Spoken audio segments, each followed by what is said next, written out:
This is beyond my capacity to accurately assess an incredible man Ash was.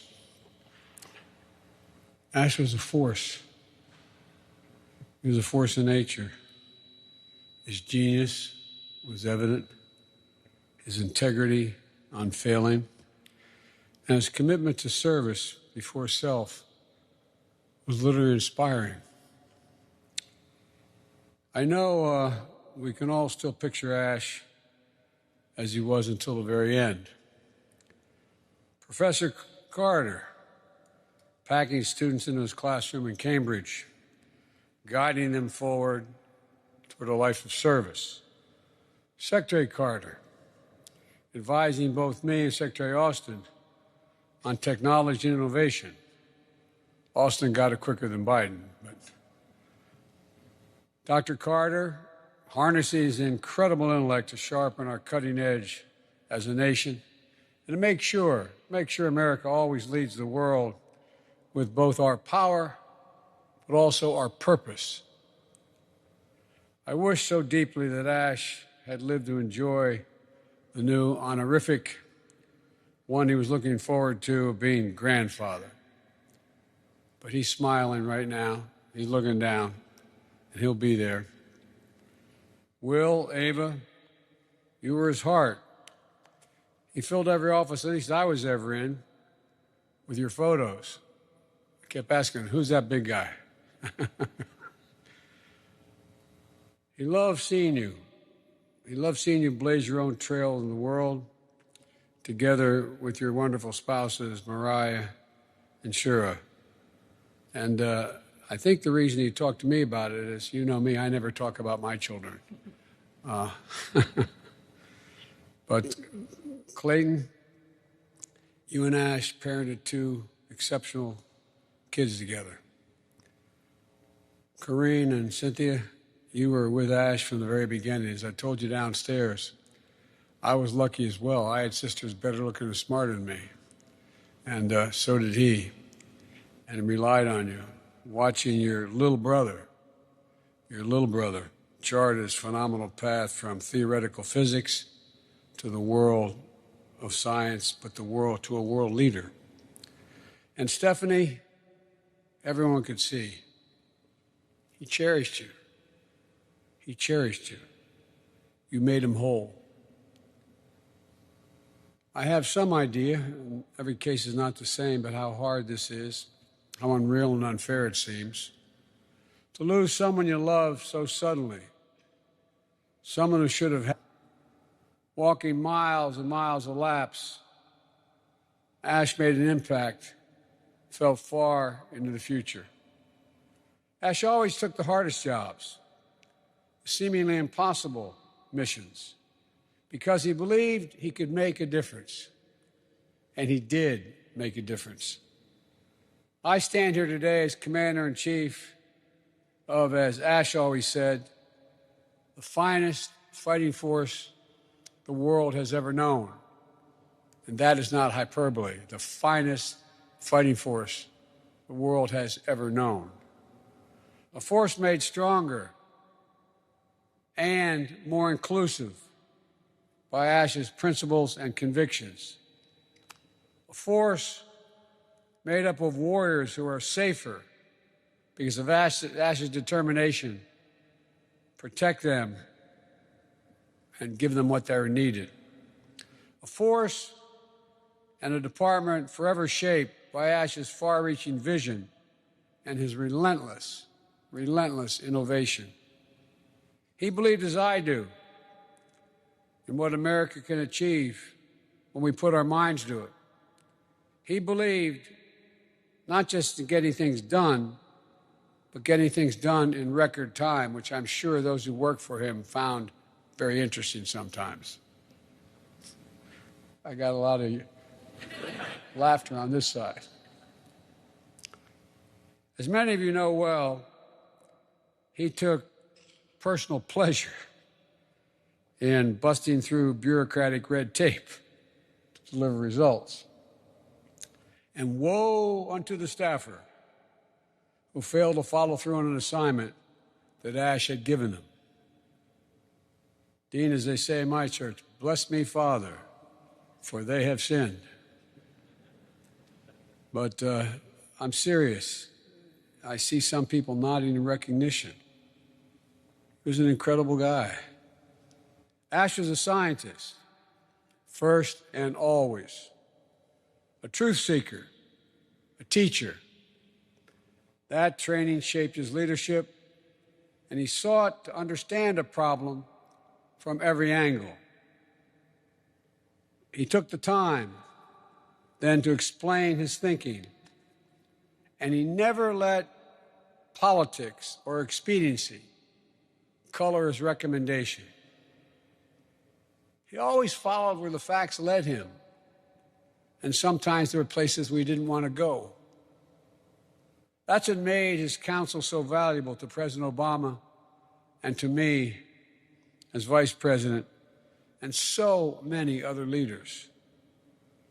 Ash felt the duty to deliver his best possible analysis and recommendation with exceptional candor, with exceptional discretion, and above all, with exceptional integrity.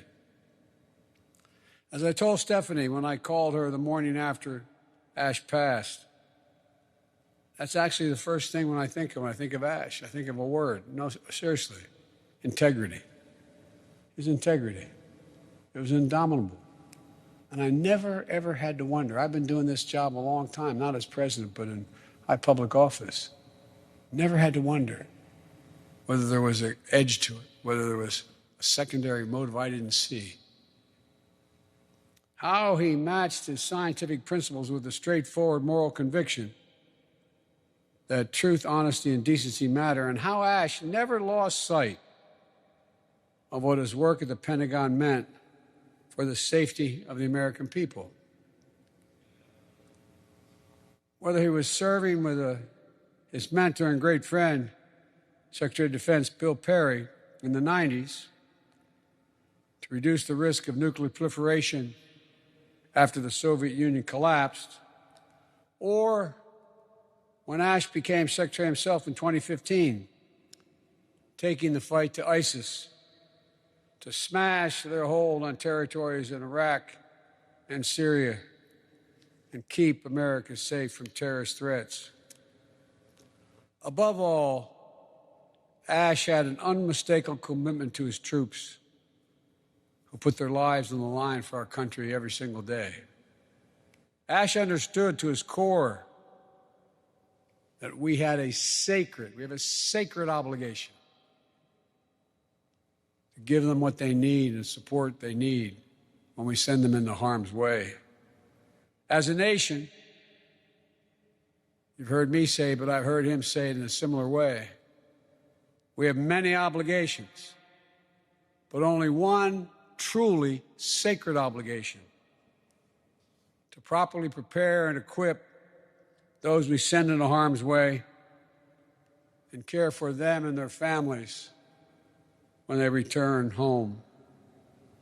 And there's no greater example of this than Ash's tendencies when it came to getting our troops serving in Iraq and Afghanistan mine-resistant ambush protected vehicles, MRAPs.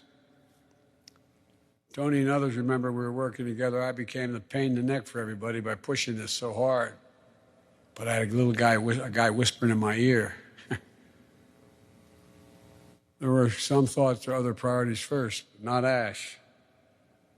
In the early 2000s, 60 to 70% of our troop casualties were from road IEDs, improvised explosive devices that would rip through our Humvees, as well as our troops who were riding in them. I led the fight in the Senate floor in 2007 to make sure we were forward funding the production of these MRAPs. I believed, along with the Commandant of the Marine Corps at the time, that we had, and I quote, a moral imperative to speed up their delivery, to get our troops with critical equipment that would literally save and literally did save countless American lives and limbs. But by the time the Obama-Biden administration took office in 2009, the production and delivery of MRAPs to the field was still going too slowly. All that changed when Ash became the acquisition czar. It all changed. He made his mission to work at war speed to get our warfighters the best possible protection we could give them as fast as possible. And he was personally engaged, refining and improving the design of the MRAP to make them safer and easier to maneuver. When Ash learned that the troops in the field were having an issue with visibility, he was at the R&D facility the very next day. He was there to see the problem for himself, ride the vehicle, in the vehicle, and get it done. In 2012, Ash had been promoted to Deputy Secretary. By that time, we had deployed more than 24,000 MRAPs. Casualty rates among troops transported by MRAPs came down by as much as 75% compared to those riding in Humvees. Ash got it done.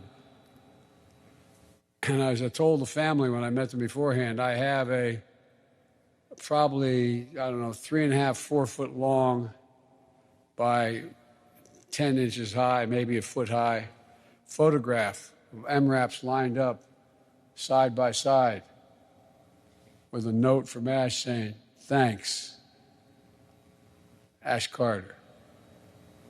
I have it hanging in my office at home, in my home.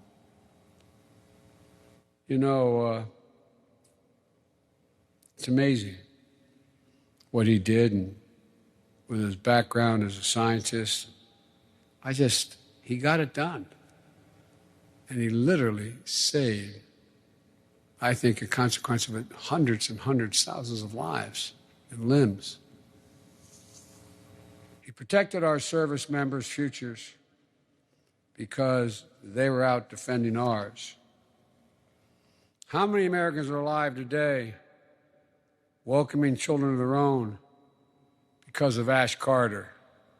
How many of them came home bearing the scars of war or have memories of Ash at their bedside? Stephanie right there with him as they recovered at Walter Reed and other places around the world. All those quiet visits to Walter Reed without the press, without any fanfare, standing long before he became secretary, holding the hands of wounded warriors, hugging the family members and keeping them close, listening to their stories, which they want to tell and we should listen to, and finding something to smile about together despite their pain. Ash's connection to our troops and their families more than a professional duty. To him, it was personal. And to Stephanie, you were fundamental to that. You helped Ash to bring his fullest self to his service. He could not have been the Secretary of Defense that he was, the mentor he was, the man he was, without your love and support. It meant so much to so many. Remember Emerson, an institution is the lengthened shadow of one man, and it was a long shadow. Or as Ash sometimes told the students, "You are my legacy now. You are my legacy now." And how many of them are? Each of us here today, generations of national security leaders, decades of eager and brilliant students, the entire armed forces of the United States of America, we all will forever bear the imprint of Ash Carter, thank God. May we continue to carry the legacy of Ash with us in our hearts. May we be guided by his foresight, his ferocious mind, fortified by his integrity. And may we always seek the truth. May we always strive to be of service. May God bless Ash Carter, dear friend, great American. And may God continue to protect our troops who Ash so loved and loved him back.